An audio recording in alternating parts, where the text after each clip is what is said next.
All right, I don't know what time it is on your clock, but I know what I'm getting ready for. It is time for the Professional CISO Podcast with David Malicoat.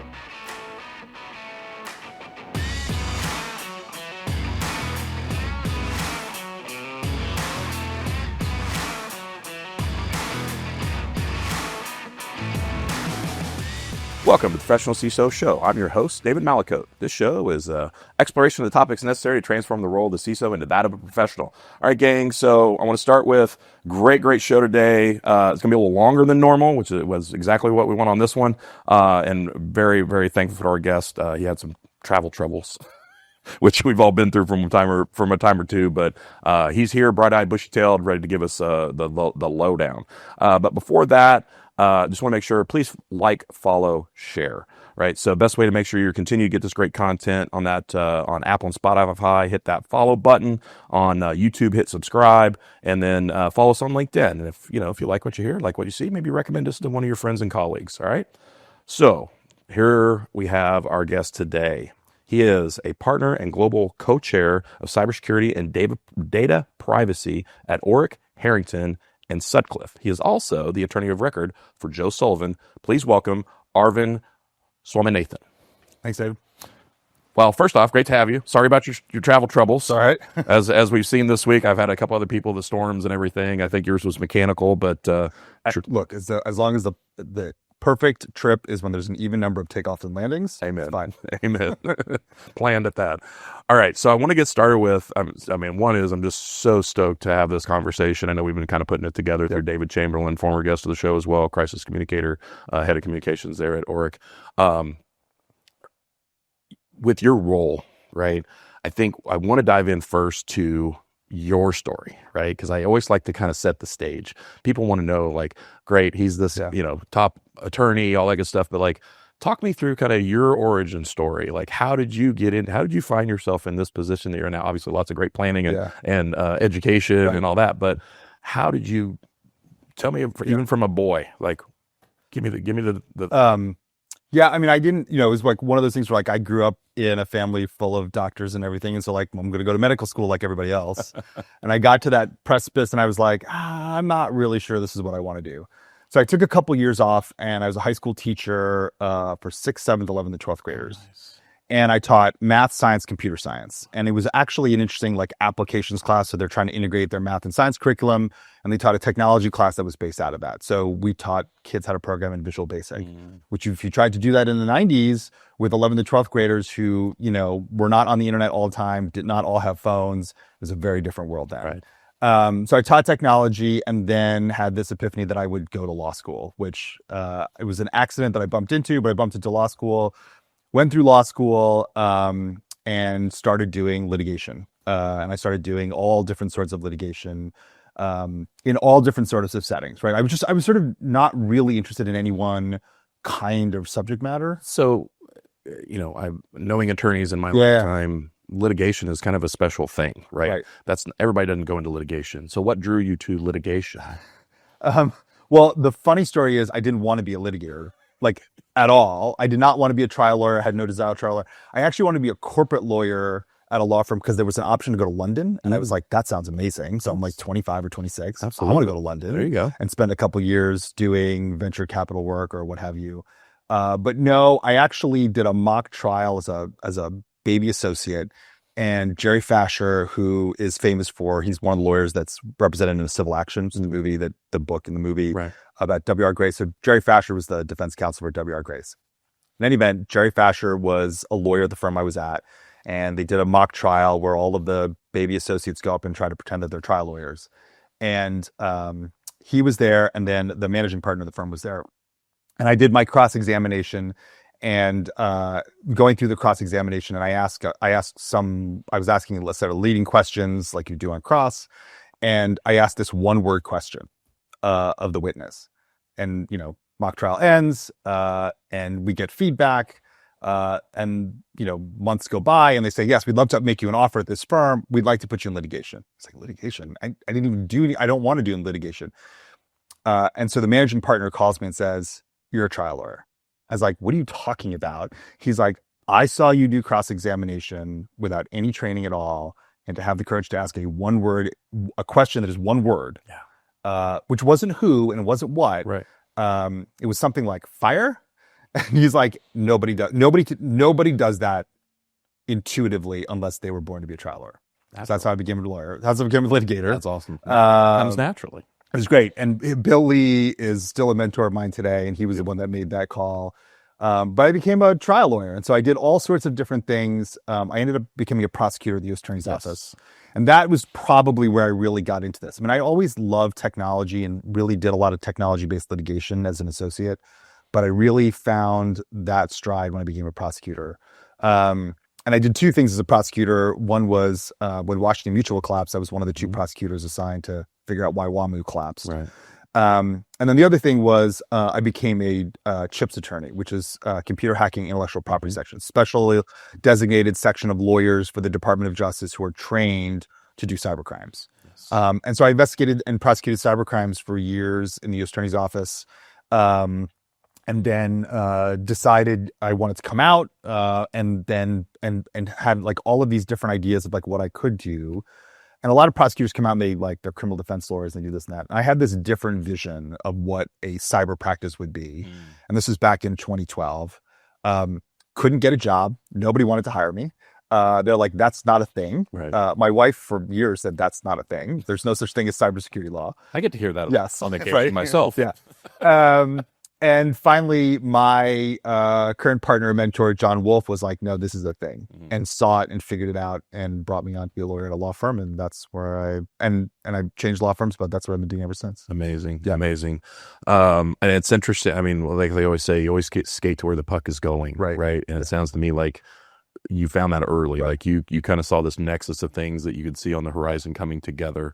Can you talk about that a little bit? What that process looked like? Yeah, I mean, it was it's interesting in that it was sort of like I tried to think about what I'm good at, right, and what I could do.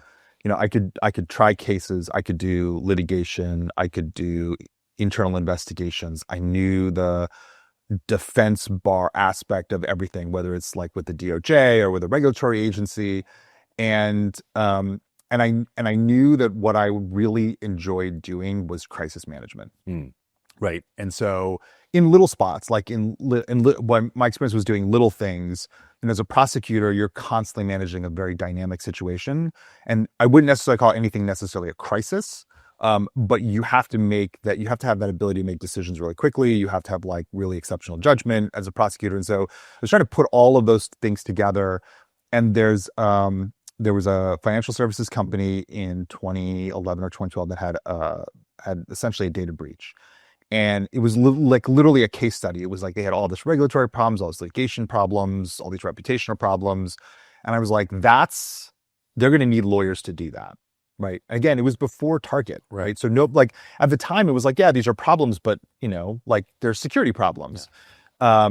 And to me, working with companies who were victims as a prosecutor and seeing what they had to go through, I was like, they're going to need to be lawyers in this mix. Right. For a variety of different reasons. And so I basically tried to pull at all of the strings of things I had done, things I thought I could do, and what I thought there would be a need for in that ecosystem of companies who are dealing with all of these different things. And so that's how I pulled it together. So you've been at Orrick for about 10, a little over 10 years. A little over 10 years now. And obviously you've grown this practice. You're co-chair. What's been kind of let's call it the challenge, the challenges of doing that, but also what are the positive side of things as well? Like kind of give me both sides, like what's been easy, what's been hard? Yeah. I mean, the challenge the challenge was early on in helping people understand what the practice was. Right. And I think that if you go back in time, most of the people who did sort of what today is called cyber work were privacy lawyers, right? They were focused on the data breach notification statutes, and that's sort of all they did. And so that's like, okay, you write all those notices, you send them out. There's not a lot of hard legal work that goes into that. And so what was hard was to try to articulate the value proposition of having somebody come in who sees the whole playing field, right? And it's still an issue today, right? There are cyber lawyers that sort of do what a lot of people call like advisory work, right? Like they advise clients before a breach, they advise clients during a breach, but they advise clients. Then there's a whole group of lawyers on the other side that are like litigators who do regulatory enforcement actions, class actions. There are very few who do both. Right. And what we were trying to articulate was the value proposition was lawyers in our practice see the whole playing field. They see it from the beginning to the end. They're all have been trained in litigation or are former litigators or have an experience doing a lot of litigation or regulatory enforcement.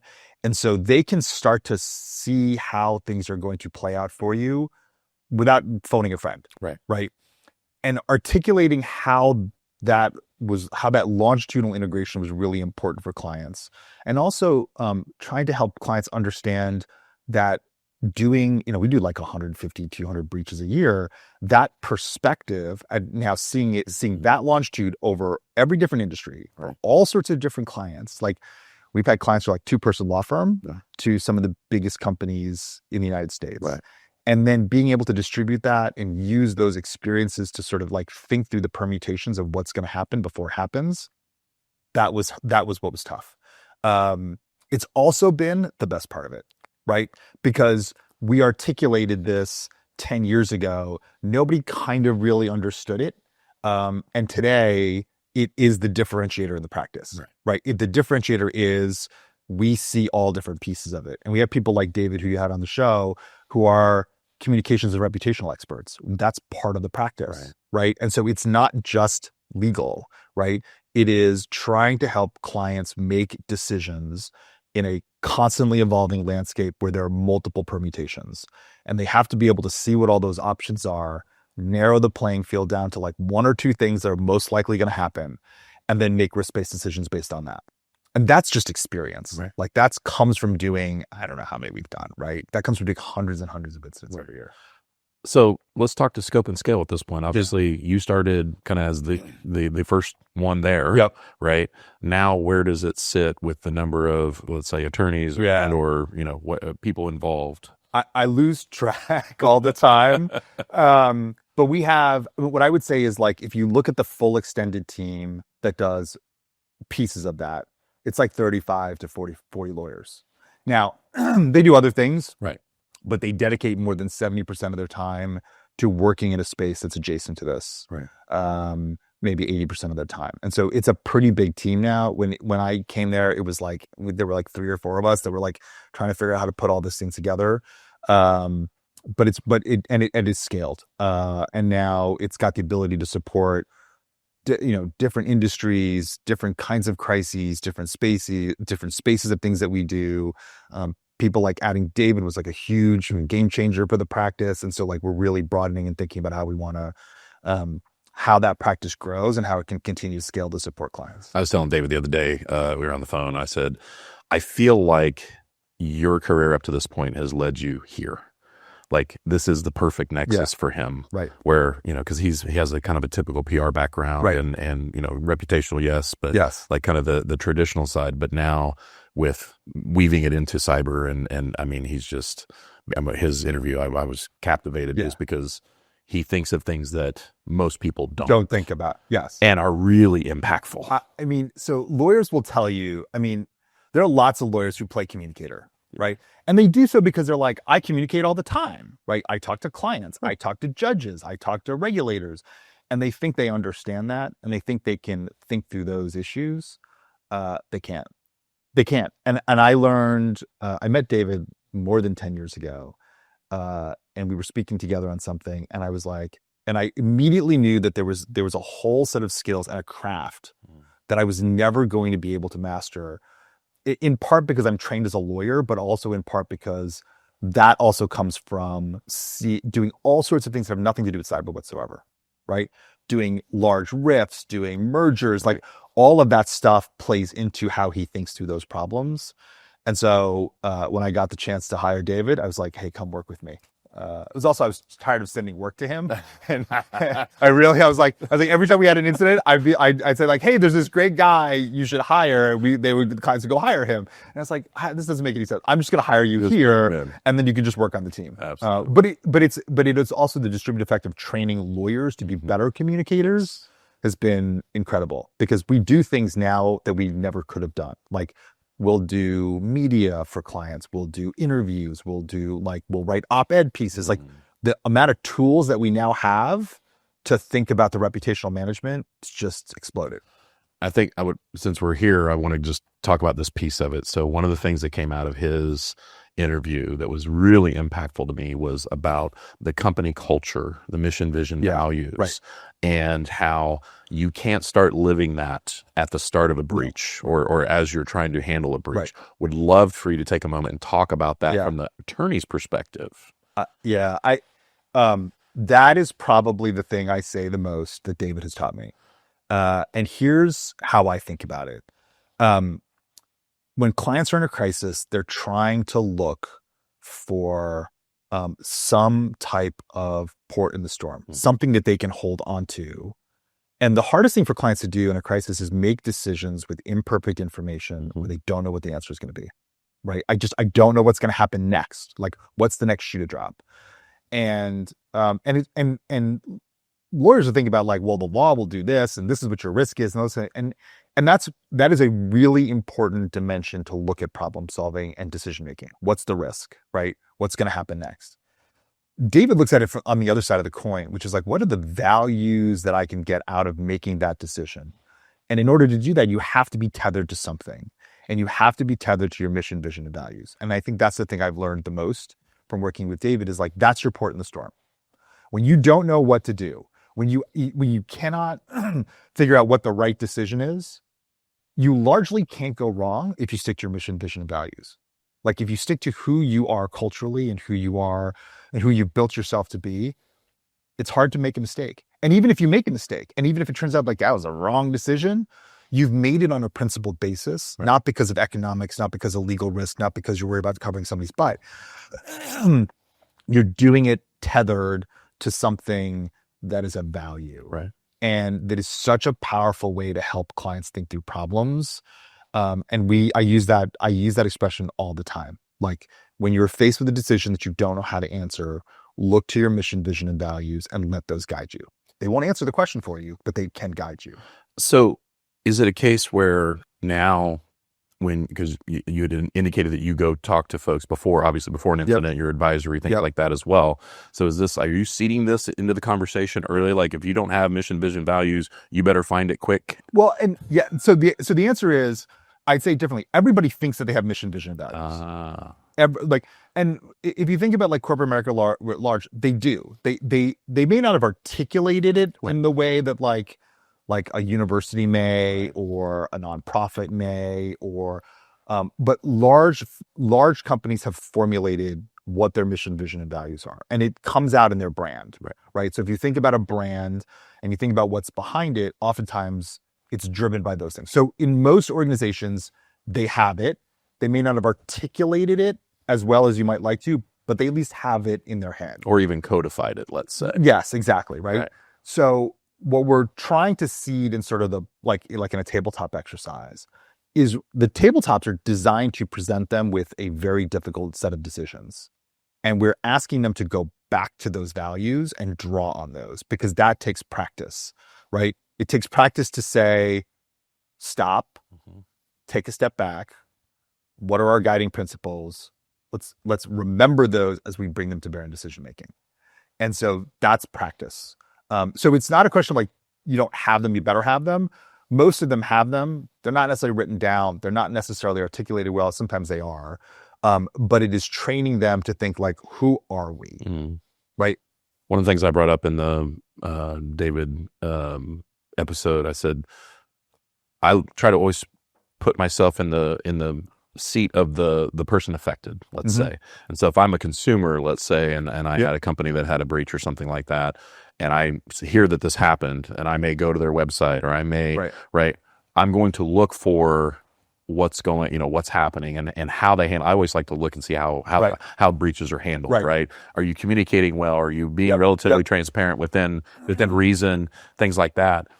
But if I saw that there was a difference between what your admitted missions, mission, vision, values was, and how you're handling that, to me, now you've lost trust immediately. I mean, it takes, look, even in our profession, it takes days, months, years to build trust. Absolutely. Right?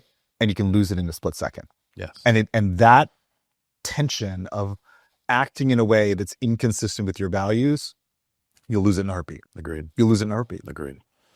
All right, I want to move on a little bit. Yeah. You recently led a panel at RSA. Yep. Covering navigating the legal landscape, cyber law for Yep. 2025. So just kind of want to give the audience a little bit of what, if they weren't there, Yeah. right? Can you give me insight into the cases that you covered? Yeah. And, and how they impact both private and government sectors? Yep. I think the two most interesting cases that we covered them last year too, because they're still not done yet, Okay. are the SEC's enforcement action against SolarWinds, and Joe's case. Yes. I'll start with Joe's case. Okay. And everything I'm about to tell you is public. So Joe, as everybody knows, was convicted and then sentenced, and then we took the case up on appeal. One of the issues was he was charged with this thing called misprision of felony, basically like concealing a crime. Right. And the crime he's alleged to have concealed is, call them what you want, call them security researchers, call them what you want. The security researchers hack into Uber systems, right, and theft of data. That's what he said. And he did it, again, through a bug bounty program. Right. Here's the problem with what the court has now done. So the court rejected the appeal. We're appealing that appeal. But the court rejected that appeal. But here's what they said. So what they said was, what happened in Joe's case was that the security researchers weren't part of the bug bounty program. Like they weren't like on the platform and doing all those things. And you didn't agree to say here's the scope of things that you can test, or the scope of things you can't test. They weren't in that from the beginning. They came after it. Right. After the fact. And Joe and the company used the bug bounty program to align their incentives to have them do the right thing, protect the user data, and move on. And by the way, judge said that was the right way to handle it, right? And even I think the testimony from Uber was like that was the right way to handle it. Right. What the Ninth Circuit said now is the Computer Fraud and Abuse Act, which is the underlying statute, says unauthorized access to protected computers is unlawful. In a bug bounty program, if you start and say to the security, please go test these things, you're giving them authorization. No problem. In the other case, which happens all the time, in responsible vulnerability disclosure, some security researcher shows up and says, hey, I found something. I was poking around. Yep. I got through this open door. I didn't do anything, but I got through this open door. They give you proof of concept. Right. And they say, hey, I want to, I think I should get some kind of reward for this. Or, can I participate in your bug bounty program? You didn't give them authorization before the fact. Right. And they found something. It's great. That's helpful. We're going to go close that. That the Ninth Circuit said is a crime. You can't authorize it after the fact. So it destroys that part of a responsible vulnerability disclosure. Right. Because that security researcher who is trying to be helpful, right, just committed a crime, and nothing you, company, can do to authorize it after the fact. Where does that put us? Because doing research for this, my understanding of the Computer Fraud Act was that companies could determine when authorized access could take place. The Ninth Circuit has said they overturned that. Well, what the Ninth Circuit has said is the way you construe authorization under the statute is it's what is authorized at the time of access. Okay. So if it's not authorized at the time, then it's a crime. You can't ratify it after the fact, right? So everybody from the pen tester who goes beyond the scope of work accidentally, right? Now there's an intent element in the crime, so we can cover that in a different conversation. But or the security researcher who is trying to be helpful, right? Who did some testing, that's a crime, which happens millions of times a year. I mean, at least. And the sort of like the concept of using your bug bounty program to correctly incentivize those actors to help the company, and not to do the other thing, which is like, I'll go steal a bunch of data and extort you for it, is turned up on its head. And the Ninth Circuit has, with one fell swoop of the pen, taken the notion that a bug bounty program, like a sort of after the fact authorization, can occur and thrown it out the window. And it puts into jeopardy all of that, like you said, millions of times a year, all of that stuff that we do regularly, which is what aim to help companies improve their security posture. So it's a huge problem. It is not what we were asking the court to do. What we were asking the court to do is to say, no, you can authorize it after the fact. It's your stuff. Right. These are your computers. Right. I can, look, if you show up at my house uninvited, right, and you walk in the front door and I didn't invite you into the front door, you've technically trespassed. Right. Correct. But I'm like, David, it's fine. I'm glad you're here. Right. Come sit down and have a cup of coffee. I can do that in my home. But then the police would come in and arrest me because I trespassed. But in this period, Even though you were like, no, it's okay. correct. Right. Correct. So path forward, and answer this, I'm going to maybe a little provocative. Yeah. Is the Ninth Circuit out of pocket here? Is this going to like go to the Supreme Court? Like where is this? Yeah. So let me tell you what we're doing right now. So there is at the Ninth Circuit, the first appeals decision gets made by 3 judges. Right. We are asking for a review of a bigger cross-section of the court, right? It's called an en banc, right? Okay. We're asking for an en banc review of that. And we are going to file a petition to ask the court and say, this is a really serious issue. We are looking for support.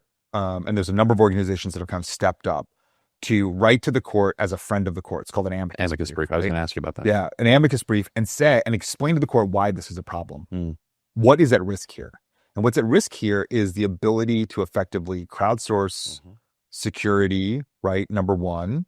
And number two, you put at risk the whole notion of responsible vulnerability disclosure, right? Like on the back end, so to speak. Yeah, because we don't do all this really well to begin with. Correct. And that's one of the areas that we find most effective to find problems with code. Yeah. And now you're going to take that away from us. Right. Where does that leave us? Well, they're not taking it away from you. What they're saying is you can only do it before the fact. So if you don't know security researcher A who can really help you, you're out of luck. Exactly. Right. But that will cut typically by, yes, I don't know, 75%, I mean, whatever number you can think of. Some number, right? A huge, large number. Yes. So I think that decision's wrong. So we're taking that up. There is an effort to write to the court that other organizations are running. We're not running that effort, but they understand the issue. They're going to go. Can you say any of those? Because obviously with our mouthpiece, we can put things in show notes. We can get the word out. So why don't I get back to you? Please do. Put in your show notes. Yeah, absolutely, 100%. Because I think those organizations have aligned, but I don't want to. No worries. I don't want to put you on the spot. Have bad information go out. So So I would say stay tuned. We will get the information in the show notes. If you want to help with the amicus brief or put your name in, whatever that looks like, we'll help. That's great. Get that word out. Yeah, we can do that. Absolutely. The developments in artificial intelligence have left CISOs with a choice: block it outright or rely on the human to do the right thing through a written policy. No more. It's time to get to know Magic Mirror Security. Magic Mirror deploys a small language model into the browser closest to the user, where it classifies, anonymizes, and protects data in real time. That's right, you can allow your user base to fully utilize commercially available AI models while maintaining your data security posture. Stop being the Department of No when it comes to public AI models. Unleash your workforce to perform their best, knowing company data stays safe. Visit us at magicmirrorsecurity.com/THPC to find out more and to book a demo. Magic Mirror Security. The magic happens when security is invisible. So stay tuned. Stay tuned. And I appreciate that. I can say, in interviewing Joe, there's a human side to this. So I'm going to kind of go into this now because we're talking about Joe Sullivan and his. And one of the things that I got to the end of that conversation and I'm like, this is a human being that he doesn't want to be remembered by these 2 years of his life, but it's turned into a whole other thing. And so I changed because I could feel in our conversation that, or first off, about the first 10 minutes, he was very apprehensive. He thought he was in like another media interview and they're looking to skewer him. Right. And I'm like, no. Like, this is all about learning. Like I want our audience to be able to really just understand what it was about. And I think the human factor came through in that Like his dad, I think, texted him during the trial or something during the trial and said, basically, you're not receiving a fair trial by your peers because nobody understands what this is all about. So can you talk about that a little bit, that aspect as the attorney going in and having to basically present a case on its merits, but ultimately you're finding that you have to educate the judge and the jury, and ultimately this legal space is really undefined for the most part. Can you talk about that? Yeah. So I didn't have Joe's case below. So Correct. We You did. tried the Be case very below. clear. We just came in for the appeal. But let me take a step back and talk about trying cases, Please. Generally. Trying cases is about storytelling, right? By the way, not different than incident response, right? Right. Your communication strategy. It's about storytelling.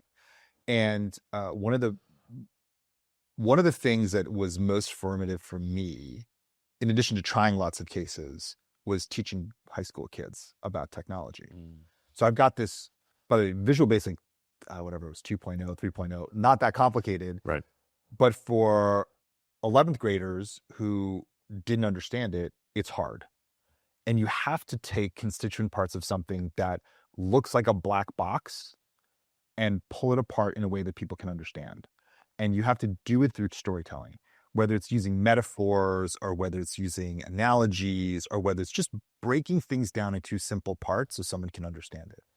That's great trial work, is being able to tell a story. And you're doing it without, like, I could tell a story here, like all day long. Right. We can tell stories, right. But you're doing it through a witness. Right. You're doing it over the course of days, if not weeks, right? And you're trying to leave those pieces for people to understand. So trying cases is about thinking about all of the little things and piling them on and getting to the end of the trial when you're closing and pulling all of those things together and telling a story.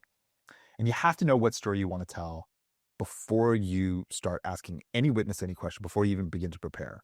And so the way I think about it is I write my closing argument first because I know what the stories I want to tell. I know how I want to convince the jury.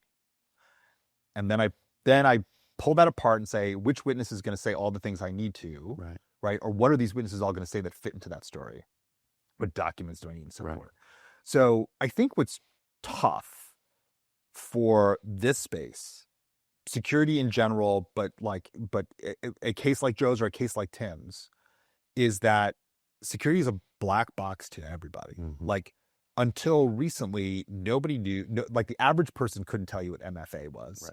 Probably today, the average person can't tell you what MFA was. Like, can't tell you what it is, but they tell you they have to do it. They have to do it, right? Yeah. My wife can tell me she has to do it, but she doesn't really understand what it means.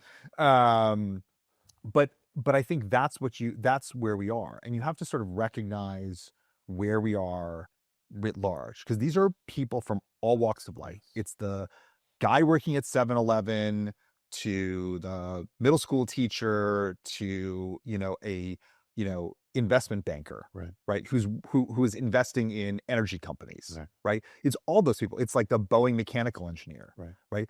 To, somebody who's from a technology, if you're in the Bay Area, somebody from a technology company is going to be on that jury. Right. And so you have to figure out where people are and meet them where they are in that storytelling. And so you have to, like, it is not lowest common denominator thing. That's the fallacy, right? You're not trying to talk to the lowest common denominator. You're trying to tell people a story that they want to listen to, giving them a reason why this matters. And security is such a hard place to do it because it starts in like the IT closet, right? 30 years ago to where it is today, which is like a giant industry. And you have to figure out a way to make that a compelling story that people want to hear and want to believe in and want to think like these are men and women who are on the front lines trying to do their darndest to keep bad guys, not everyday people, bad guys out of their system who are intent on getting in, right? They are like the modern day police officers and they all work for companies. Right? It's hard, right? It is hard to do that because you can't see cybercrime. Like, when somebody breaks into a house and like there's stuff through all of it, you're like, I can tell there was a crime there. Right. Can't see it. It's really hard to do, but it comes to storytelling. My mind goes a couple different directions. So I'm going to start with, you'd mentioned just like incident response. Yeah. Can you tie these two together for us? Like for those CISOs that haven't had necessarily the luxury of maybe having an incident response type attorney come in and assist.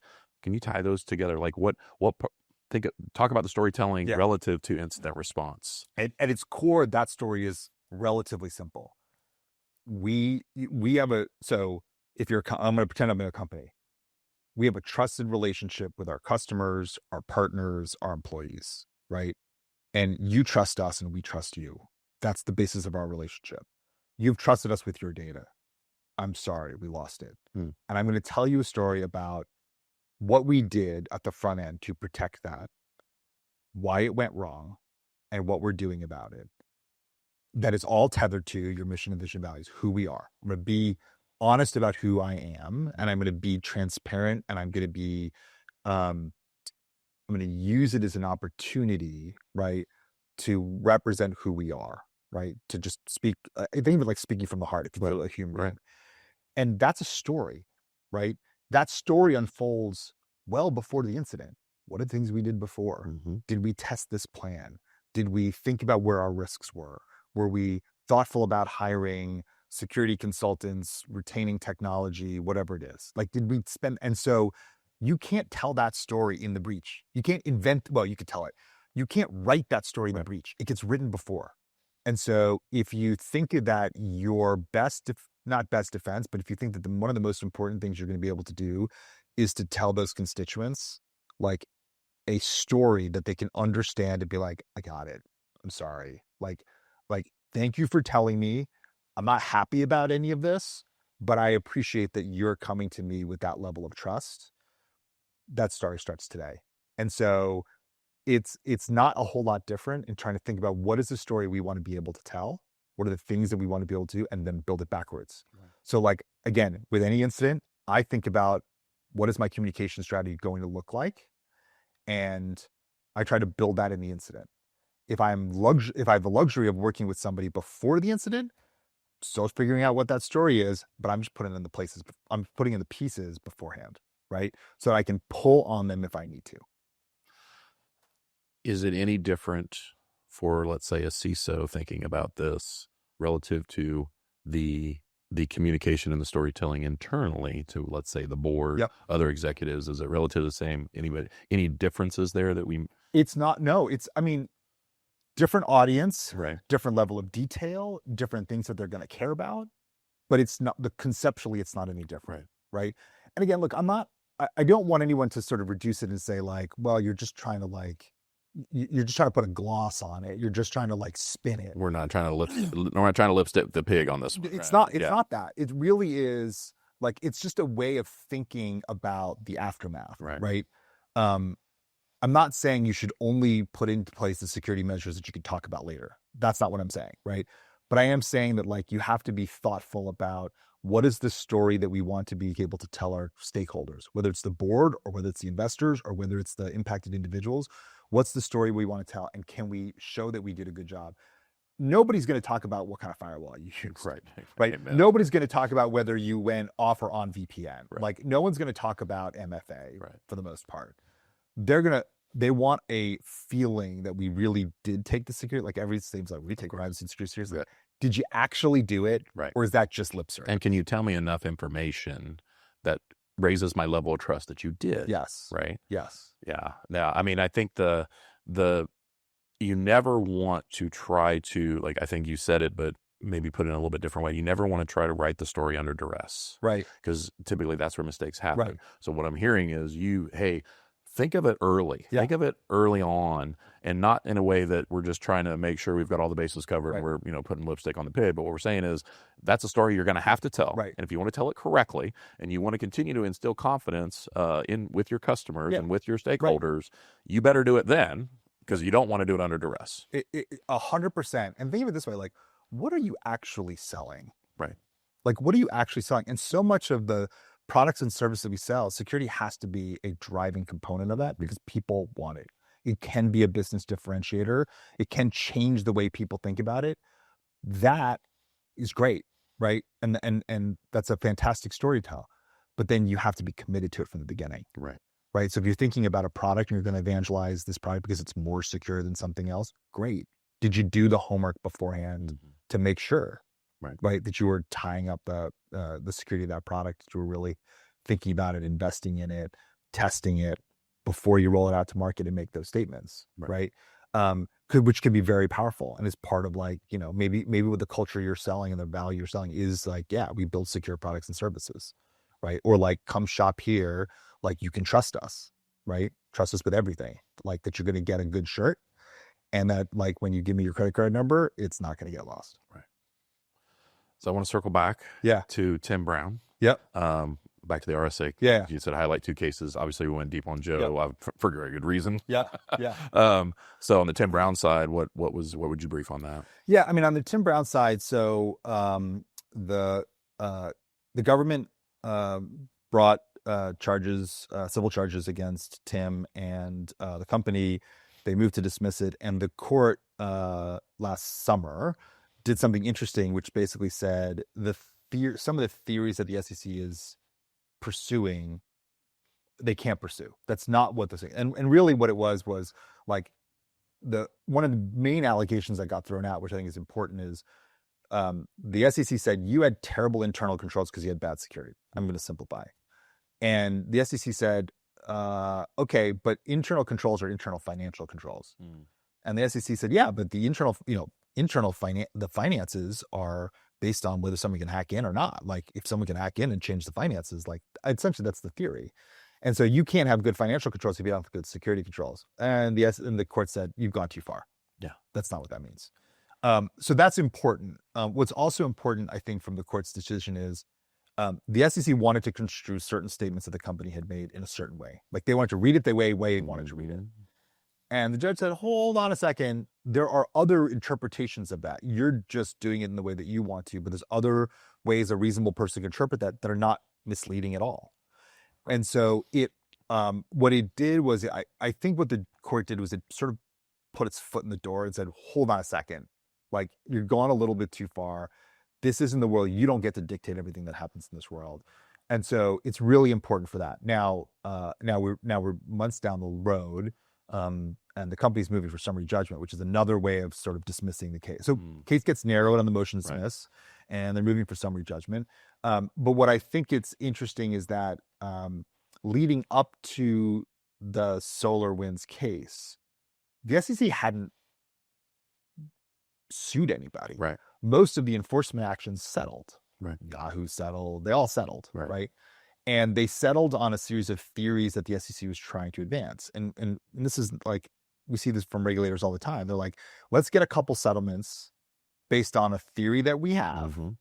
And then it sort of becomes law, right? And people start to buy it and they'll start to behave accordingly. SolarWinds essentially has put a finger in that dike. And we haven't seen the same cadence of SEC enforcement actions, investigations since then. I'm not saying the SEC is gone by any stretch. I think what will be interesting is to see where this administration takes the SEC's enforcement prerogatives and whether they want to continue to invest their time into cyber or whether there's something else that they want to do. That remains to be seen. But it did shift the landscape a little bit. And do I think companies need to still be mindful of like what the SEC thinks and what their new rules are about disclosure of material cyber incidents? 110%. But at the same time, do I think you need to like be living in fear of the SEC every day? No, I think you need to have a healthy respect for their interest in the space. They have rules that you got to follow. But for a time, I think there was about a 24 to 36 month time, the SEC was very active. It's not clear how active they are. And again, importantly, not clear how active they will be during this administration, given that this administration has some very clear thoughts on, from a policy perspective, where they want to put the government's resources in. Right. And so just remains to be seen. And so, and I think it's the Exxon doctrine? Chevron doctrine? Chevron, sorry, not Exxon. Chevron doctrine. Where does that play into kind of this whole thing as well? Because that came kind of during... What I would say on Chevron doctrine is like, so this is about like this is about agency rulemaking, essentially. I'd say to be determined. Certainly an agency can promulgate a rule. And if they promulgate a rule, it's a rule, right? the deference to agencies' interpretation of their rules is really what Chevron deals with, and says like, no, where the courts are going to make those decisions. And so right now, that's not a huge issue. Okay. In part because there's like no national cybersecurity authority Right. that like, is interpreting. There's no rulemaking body. There's no real for rulemaking cybersecurity. body. We're living in sort of a patchwork. So I don't know how impactful Chevron will be, or the decision that overturned Chevron, except to say the agencies understand that ruling just as much as we do. And if they really think that they want to do something, they're going to do through rulemaking, even though it's a long process, Right. they'll do it through rulemaking. Okay. All right. So let's talk privacy for a minute. Okay. There's a lot of overlap there, Mm-hmm. right? And like I think you'd even said it earlier, where started as a privacy practicer, lawyer. Typically, Yeah. legal minds will start as a privacy and then move into cyber. Is there a bright legal line between these two things, Yeah. cyber and privacy? Can you kind of allow us? There isn't, but there's a way to describe these two overlapping circles. So privacy, right, is about the way that you collect, share, use personal information. Okay, that's privacy. If it's not personal information, the privacy people don't really care. Got it. Right? They care about protecting it somewhat, but really what cyber cares about is protecting information and resources. So there's the overlap. Cyber cares about personal information to the extent they got to protect it. Right? Cyber cares about personal information to the extent of like, if you don't collect it, I don't need to protect it. That's easy. They care about just like, well, if I share it with somebody, they got to go protect it. Right. But cyber's remit is much, much broader. It doesn't really matter if the information is personal or not. The security folks want to protect it, right? If it's trade secrets, it's IP, if it's business intelligence, financial information, whatever it is, none of that's privacy. That's cyber. And cyber is more about, not just about information. Privacy just cares about information for the most part. Cyber cares about systems, right? And so there's an overlap. It's really indexed on this thing called personal information, which is it's a big deal because that's the way the statutes are written for notices. But that's the way I describe that overlap, is like, if it's not personal information, the privacy folks generally don't really care about it, generally. And if it's, and cyber only cares about those elements to the extent they're like, if you don't collect it or you don't share it, then like my job's easier. Right. And so they want to, like, the security professional should want to collect less and share less as a general matter. Absolutely. And so that's how I think about that overlap. And so I think I'd love because not everybody's the large organization that has a CISO and a chief privacy officer, right? So a lot of times you get to the medium and large size and there's this dual hatted type thing. What should organizations kind of be thinking about looking at, again, resource constraint, everybody's resource constraint, typically at that level, kind of be thinking about in those terms. So is it, I'm a CISO that I also run privacy. I kind of think of it in those two terms and I'm good. Is there ways that I can kind of help keep things at bay, so to speak, or have areas that I can leverage both for one or the other, maybe? I think the thing that's hard is that for both privacy and security, the collection of personal information is really important, right? The privacy folks are largely supporting product and service teams that need that information to develop better products and services, to market those products and services, and so on. The security team needs that for like identity verification. Right? Like all sorts of identity services that they provide internally as a service, that they provide externally to the users as a service, right? So there's this tension that is developing between historically security professionals like, I don't want it. Yes. Right? Don't give it to me. We're not, and like you're like social security numbers, dates of birth, right? But today, biometric information, geolocation information, device information, that's all privacy. But the security people may want it because the more of that we have, the more I can validate who you are using my service. So I'm not talking about the corporate network necessarily. Who you are logging into our application, whatever online application it is. The more I can, KYC, know your customer. The more I can authenticate who you are. Right. And so what is interesting is that the small companies are actually in a position to bring those two together right? Because a CISO or a privacy officer could potentially see that landscape. In larger organizations, there has to be more cooperation and collaboration to affect the same thing. And you have to, and most CISOs are getting out of the business of like, well, if I don't have it, I don't need to, I don't want it, so I don't have to protect it. Right. To understanding how they can leverage that and in a responsible way to build a better product or service. And so I think it's creating a really unique opportunity for those functions to collaborate. And when the same person has both functions, there's an inherent tension that they have to balance. Right. So it's a harder job, but it's one that presents more opportunities. Interesting. Yeah.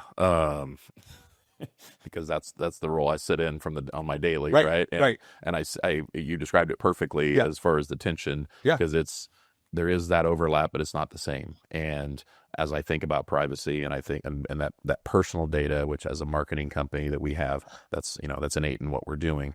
But yeah, I feel like I've seen that trend, and I like that you identified it, where there's more on the security side that you would want to take advantage of. So I think maybe coming out of this portion of the conversation is, if you're a CISO that doesn't do a lot with privacy, you probably want to get a little bit smarter on it. Yes. Right. Yes. And be able to move that forward to not just from a cooperation perspective, but how to utilize that in your daily to better affect security in your organization. Yeah. And look, the other thing I would just add is, it's not just like static data points, right? Like your fingerprint. It is it's behavioral context that is also personal information. But if I understand your behaviors, that like Dave goes on and logs on the site every day at 8:00. He's never been on at 10 p.m. Right. 8 a.m. to 8 a.m. to 8:30. So that's behavioral. And if I can develop a model for my users to say, like, nobody comes on at 10. So if I'm seeing a 5% increase in traffic at 10 p.m., I got a problem. I don't need to see a 40% spike. Right. I need to see a small spike. So understanding the behavior of your stakeholders or constituents or customers is really, really important. At 8:00, I might need a 40% spike to be like, yeah, there's something wrong, right? Otherwise, maybe it's just news, right? As opposed to like at 10:00, what happens? And that's a much more complex way of doing it. And that is personal information, right? Yeah. Interesting. I think it's a time of opportunity if those two functions are working closer together. Agreed. Yeah. I'm going to leave that there because I think that's how we want to leave it, right? Great. Okay, so I do want to talk about, of course, the thing that you hear most about, which is CISO liability, professional and personal. So kind of what's the latest on this front from your perspective? Obviously, we talked a little bit from the Sullivan case and the Tim Brown, kind of those aspects as it runs, there's threads there. But what are you seeing? What are you hearing? What's the latest?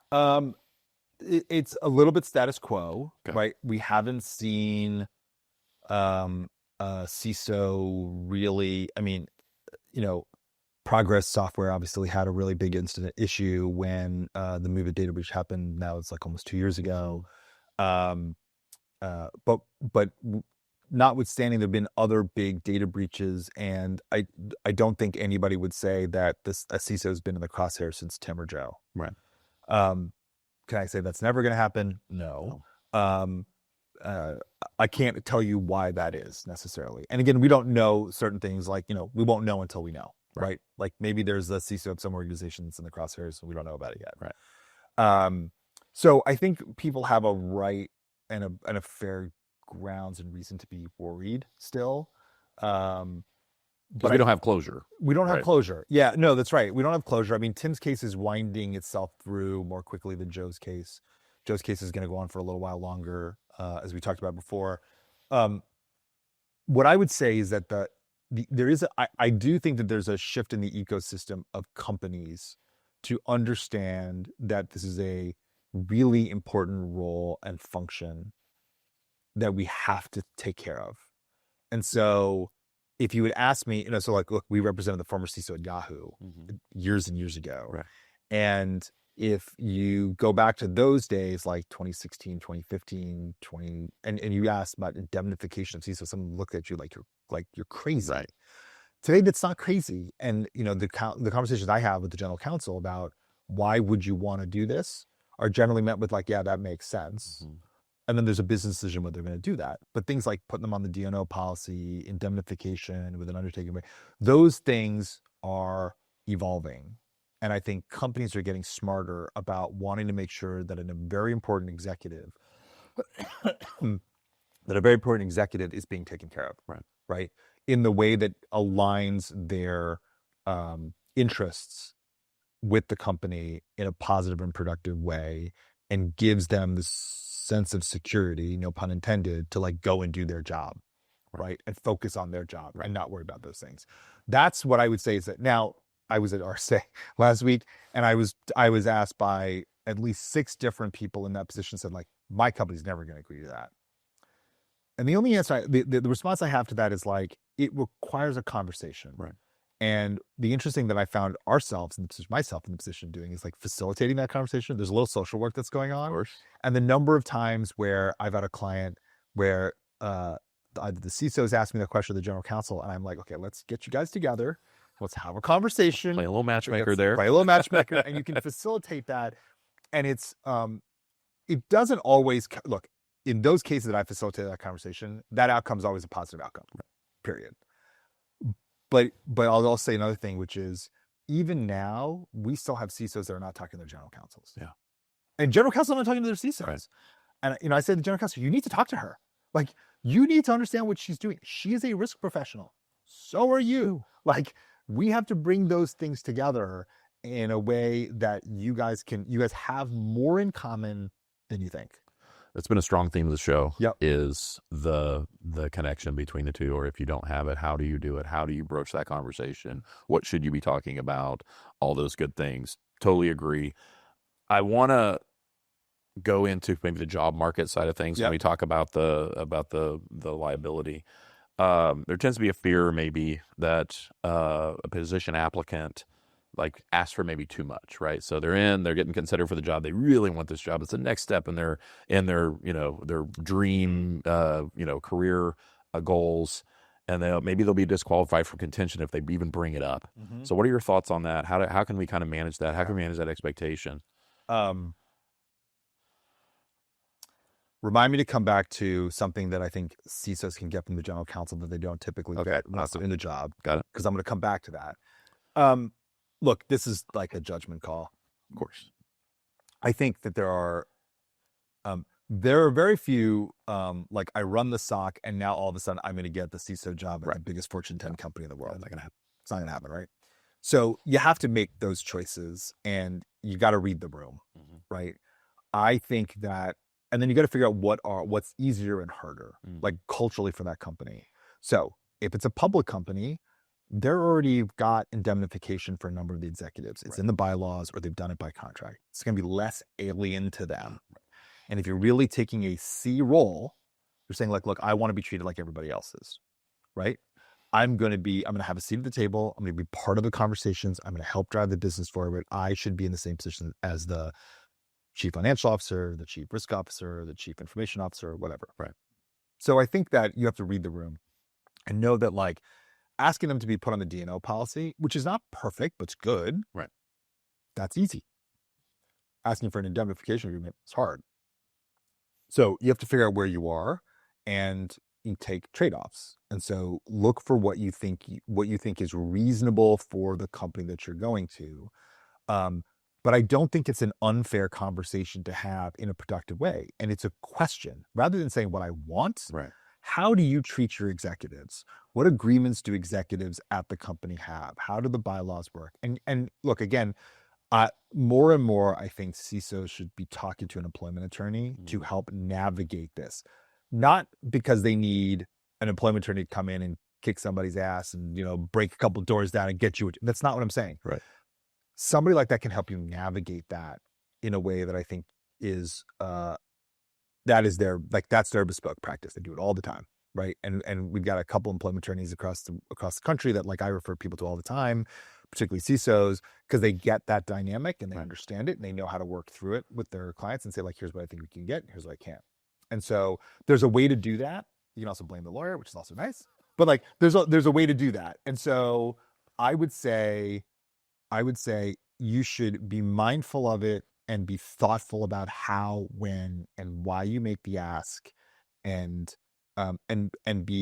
use your judgment to think like, what's appropriate for this company for this role, and what's my trade-off? It's a risk thing. I like where you said ask questions. Yeah. This is something I hadn't heard yet in kind of the grand scheme of things. Ask questions.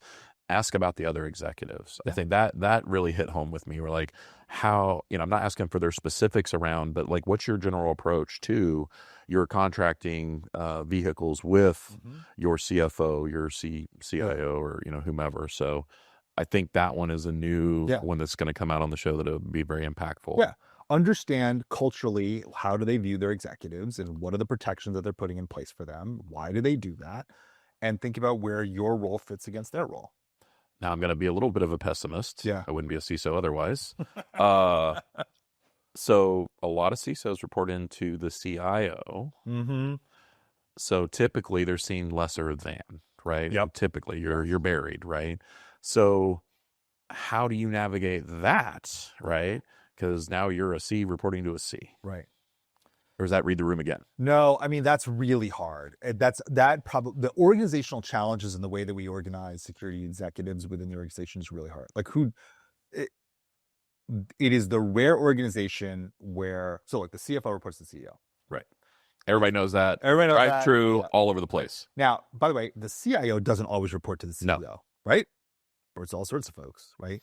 General counsel reports to the CEO, almost always, right?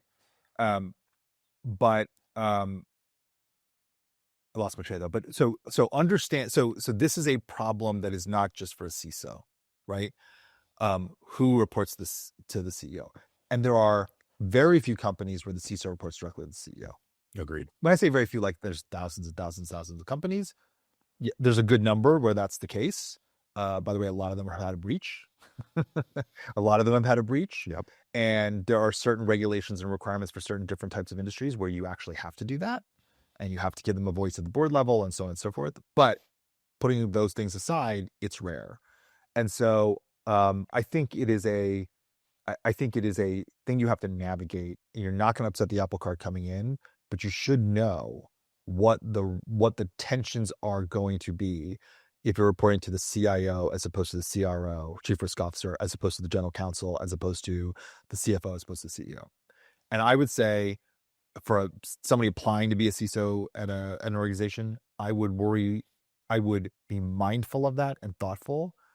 You're never going to change that in the get-go. No. But be thoughtful about what that is and understand what challenges you are going to face structurally, because that's it. So then it depends on people, right? How many times have you heard, I have a great CIO. I have a voice. It's through my CIO, but I have a voice and it's heard because she has the respect of the CEO or whoever it is. And I work it through that channel and it works just fine.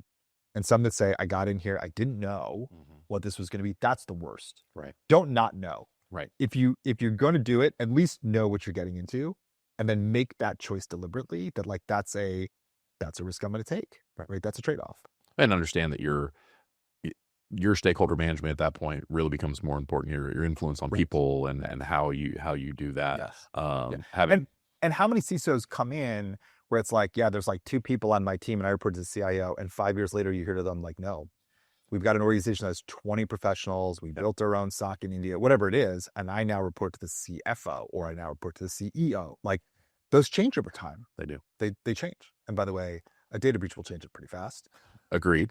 I think the other is performance is another that I've seen. Yes. Like the folks that demonstrate themselves to be a more of a general executive, business executive, 100%. Yes. are now felt like they can go outside of that CIO stovepipe and report other places, if not to the CEO. So I think that is one of the most important, and Joe talks about this all the time. I think this is one of the most important things that I have learned from Joe. If you want to, and it seems obvious, but it's not really. If you want to see in front of your name and you want to see at the table, you have to take that as a responsibility and speak up when you have something meaningful to offer to that conversation, even if it's not about security. Right. Especially if it's not about security. They hired you as an executive because of your great judgment, great talent, great skill, and you're really good at managing whatever you do. You're a risk professional, and so you have a visibility into risk that is very finely tuned, right? Which, by the way, the CIO doesn't necessarily have because of her job description, right? It's just not what's in her job description. And so bring that to bear in the conversation. Be like a productive member of the executive team. Don't just wait for someone to say security and then have your ears perk up and be like, okay, now it's my turn to talk. Right. That is not a way to advance in your organization. And if you want to change the conversation, be an executive, right? I'm not saying spat your mouth off. Right. Of course not. But I am saying that, like, think about whether you have something to contribute, right? And how you can contribute to driving the business forward, which, by the way, it's hard for CISOs to think about how they drive a business forward. Guess who else it's really hard for? Lawyers, right? Because they're like, I'm just a cost center, right? You're not. Like, lawyers can be just like CISOs can be, and they both can be really strategic in how they help drive a business forward by looking at what they do and how that can help generate value for the organization. Yeah. And I'm not talking about like economic value. I'm talking about like in the concept of what the mission is. That's the opportunity. That's the game. That's when you go from being a CISO to being something else. Well, and I would say, being that we're risk professionals, typically risk professionals tend to get the idea that the answer is always no, right? Because I'm risk averse, right? Yes. But the risk professional that can find a way to say yes, The enablers, yes. That's the difference maker that I've learned over the last year, year plus doing this is, holy smokes, be that person. Not don't be the Department of No, understood, right? But if you can get in and have that critical business conversation, that you're now speaking their language, right? But giving them context and color commentary around the technical risks that now drive to a yes, or drive to a something that the decision can be made to go pursue something else that makes more money, right? Time and time again, that has been the success story that we've heard. And so I was going to get back to this general counsel. Yes, please. Thing.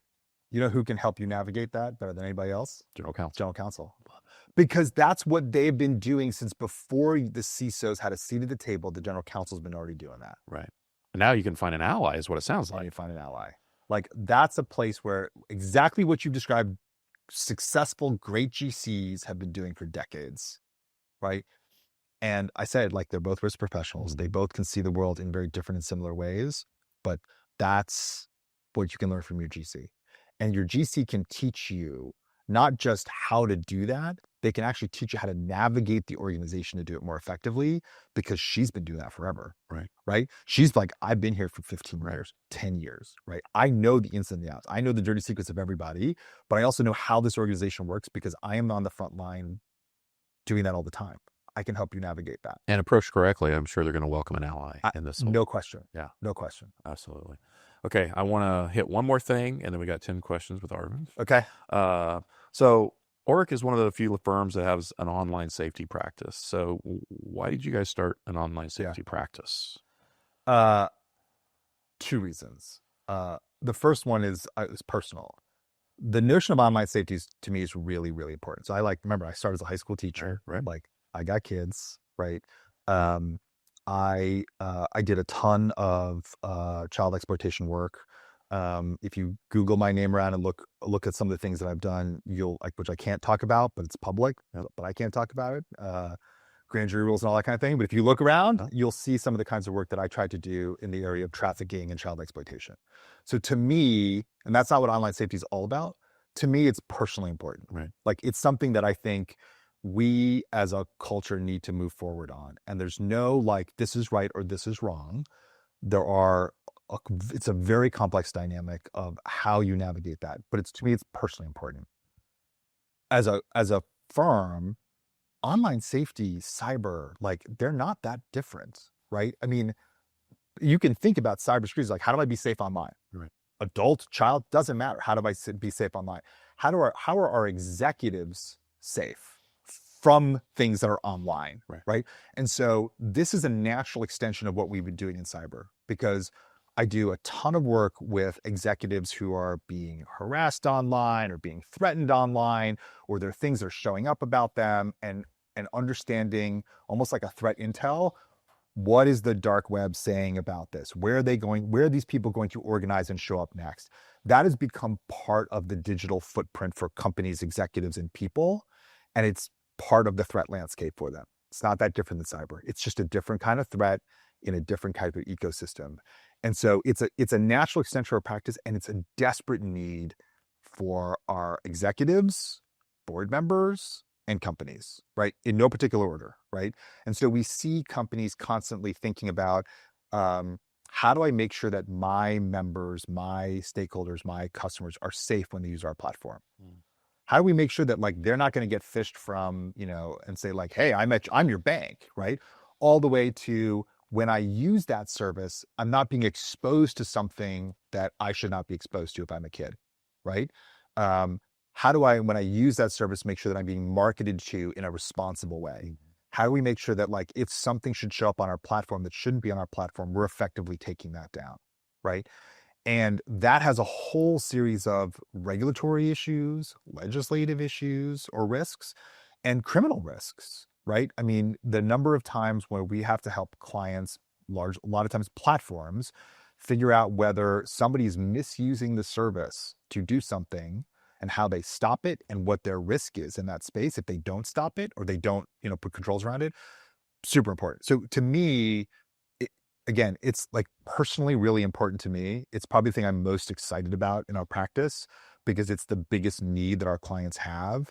And it's personally, I feel responsible that like, this is the natural extension of like a lifelong work kind of thing. Absolutely. I can't believe I'm so old that I'm talking about like lifelong work, but it is, it's like, I've been doing this since I became a prosecutor, since I taught kids in high school. Right.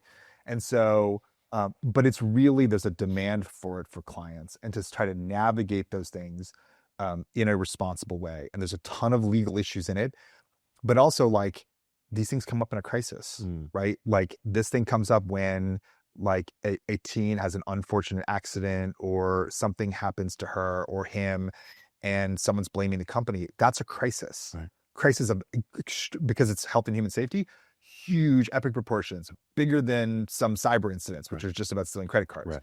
And so the work that we've done around crisis and reputation management, all of that's a natural extension of how we can help clients, right? Do the right thing on the front end. By the way, same thing in cyber, right? And then be in a position to say we did the right thing on the front end, same thing as cyber.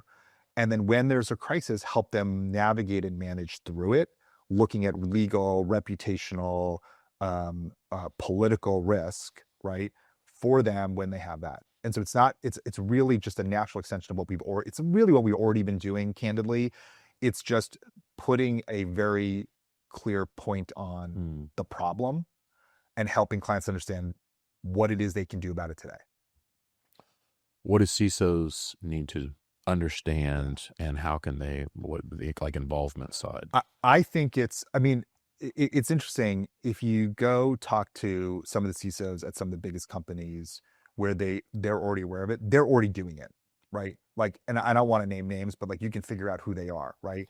In terms platform of specifically, right? Like they're already doing this work, and the CISOs, the more involved they can be, the better they can be. I mean, you could think about how this is identity management, right? How, all this data that they're gathering, right?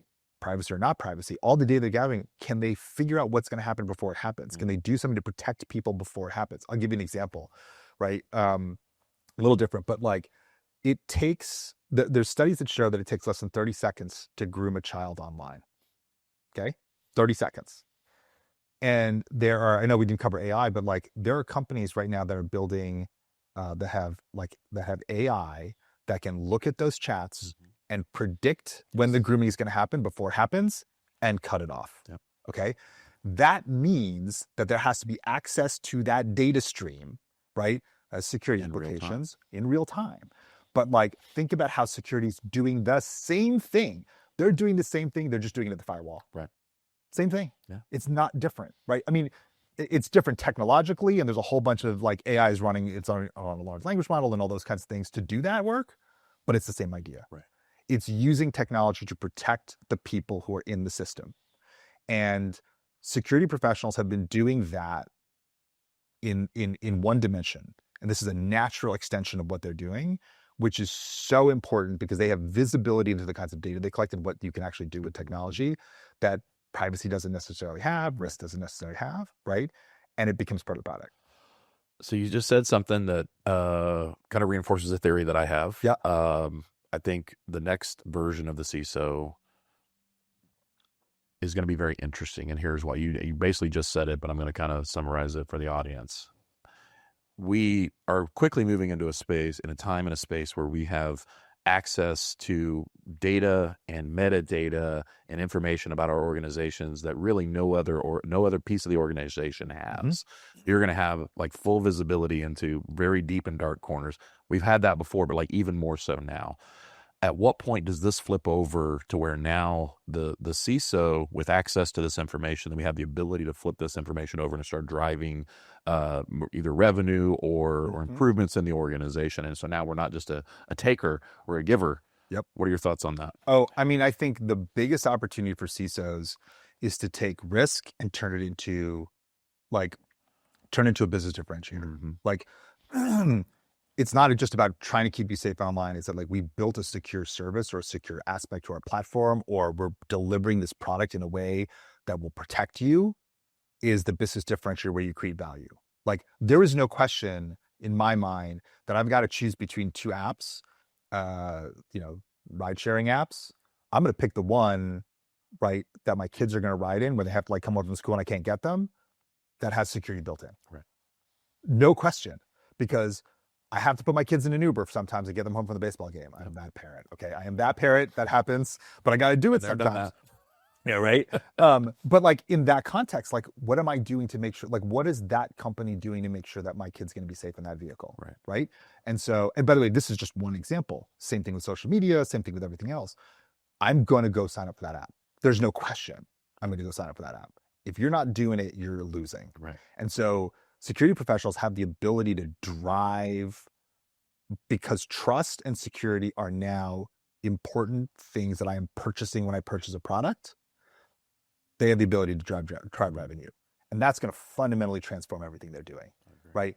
I mean, you can go online, you can go right now, watch television and look at the number of social media companies that are touting how they're building in parent controls, security features, those kinds of things. Why? Because they want parents being like, no, you can't use that, but you can use this. Right. Right? Huge. And it's like, this is like, it's a great moment in time. I think it's going to take several years for this to sort of play out. It's a great moment in time where I think CISOs can rise to doing two things, to merging the chief security officer role with the CISO role, right? And think about them together and begin to think about how they can drive the business forward in what I think is going to be such an important domain that is being based on purchasing behaviors. Amazing. All right. So we're running up on time. All right. So I want to have 10 questions with Aravind Swaminathan. What's your favorite word? Favorite word? Favorite word. I thought you were going to ask me a favorite curse word. That's coming. Okay. My favorite word. Favorite word. It could also be a curse word. So just, you know. People who know me are going to say, yeah, no, it is a curse word. Me too.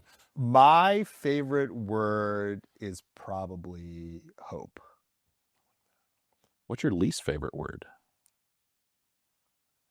I would say hate. Actually, poop is my least favorite word. I just can't say poop over and over again. Now I've said it twice. Well, hey. But like, if there's a word that I hate conceptually, it's hate. Yes. But the other word is execution. Yeah. Oh, I got you. What area of your work do you find most interesting? I find the people the most interesting. Like I love the people aspect of it. But as like in my brain, what I love is permutational thinking. Like that is. Can you define that, please? So when we're faced with a crisis, my job is to plot out all of the different options. Yeah. Oh, I love that too. Right. So I'm thinking about all the different permutations of like, if you do this, this happens. If you do this, this happens. And we're doing permutational thinking 2 and 3 steps down the road. Yes. Right. And so what I think I'm good at, where my strength is doing permutational thinking very quickly, seeing the playing field ahead of me, and then picking a course. That's the most fun. One of the things I like, and I had never heard it termed that way. I always get criticized because I do the same thing. I do, like, I'm going to run scenarios. Yes, right. Scenario scenario-based thinking, and 2 or 3 orders down the road. But one of the things I like about that I always tell folks is I like the ability to have thought it through already. That way I'm not surprised if that permutation happens. Yes. And now I'm emotionally ready for whatever's happening because I've thought about it already. I've already experienced at least a pre-emotion. And then when it happens, it's not a huge surprise. I'm not under duress trying to make a decision. Right. Well, so some people are really good permutational thinkers, or like they do that well because they have experience. Right. They've got 20 years of doing it. So they've seen everything. They're like, I don't need to think through all the options because I've seen them already play out and I know. And it's really just recasting patterns, right? Like everybody's like kind of an AI engine right now. Right. But true good permutational thinking is the unknowns. Right. And so there is a really important aspect of what you just described, which is experience, because that informs your ability to do it and it makes it more powerful, right? I mean, the more data you have, the better your AI engine works. Absolutely. But doing that sort of permutational thinking with that foundation, however deep or shallow it is, because there's some things that are just new, Right. that's the most fun. That's awesome. What area of your work is the most challenging for you? It's it's really it's trying to train the next generation of lawyers to see around corners. Right? It's not just the task in front of you. Right. It is what comes next. And so, like, go back to the notion of permutational thing. It's like, what are the next 5 things that have to happen? The hardest thing, I think, is training lawyers to see around corners, to use the experiences that they've gained to try to think about what's coming next, and to use that to develop good strategic and creative solutions for clients' problems. That is the hardest thing. It is an unending effort, and some are great at it, and some need to be taught how to do it, and some won't get it. But it is the most critical skill that we have, is to be able to see what our clients' problems are before they're problems and try to help them solve them. What sound or noise do you love? Sound or noise do I love? Wow. So I'm going to pick something because we're in Dallas and it's hot. Skis on snow. Nothing like it. There's nothing like it. Nothing like it. What sound or noise do you hate? Sound or noise do I hate? I don't know. I would pick my like 9-year-old's music collection. That's awesome. I understand. Right now, there's some songs in that collection that I'm just like, I can't listen to this anymore. I pretty much hate them. Understood. That's what I'm gonna pick. Although she's got some of the taste is mine. So Yep. You're like, I'm responsible for it. Awesome. But there's some of it that I'm like, yeah, that's right now. What's your favorite curse word? Fuck. Absolutely. It's amazing that took me this long to say it in this podcast. Amen. Right. You know how much restraint it takes to host a show? I mean, yes. Yeah. I have friends who tell me like, wow, that was a good one. You did not swear. So. What profession other than your own would you like to attempt? I really would like to help companies think strategically about where they fit into this ecosystem. Right. I mean, we do that already in some respects. Right. But I would love to do that full time. Right. I would love to just be with the companies thinking about like, this is the product or service we're delivering. How does it fit into this ecosystem? Having done what we've done, which is a very unique perspective, right? Like in crisis, a very unique perspective. That is fascinating to me because it's, again, going from, so I'm an outside counsel. I'm nothing but a cost center. Right.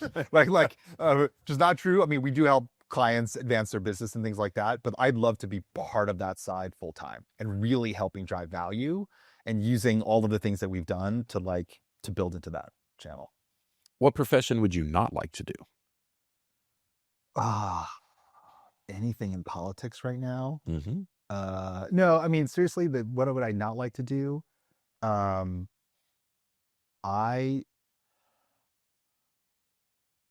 don't know. I can't really think of something I wouldn't want to do. I mean, But I think being in government right now has got to be hard. Yeah. Is and by the way, I don't think it matters what your political affiliation Totally is. agree. I think being in government right now and being in public service in that context is just hard, right? I think it's just hard. I think we're in a position where it is really difficult to look at government for all of our community and be like, they're here to help, in which that is, to me, that's the role of good government. Is it's trying to help. So I think people who are in government service right now really have it hard. I agree. Final question. Okay. If heaven exists, what would you like to hear your God say when you arrive at the pearly gates? Well, I would like to hear. I would like to hear. I'm not sure it's true. So, like, I might not hear. Was a great father and was a great mentor and was a great friend. But what I would really be rewarding is to say that I worked harder than everybody else to do it. Like, there was, like, if you put up a brick wall in front of me, I'm just going to run through it and then I'm going to ask you for more. Like, I want that to be what they're left with, is like, I may not be the smartest guy in the room, but I am going to outwork you. Absolutely. So, Aravind, thank you so much for your time today. Truly appreciate it. thanks, David. Pleasure. Yep. Pleasure. Colleagues and friends, I renew the call. We must professionalize the role of CISO. In the meantime, I wish you health, happiness, and success in your journey in becoming the professional CISO. Let's do this. We're professionalizing the CISO role, so please subscribe to the Professional CISO Podcast.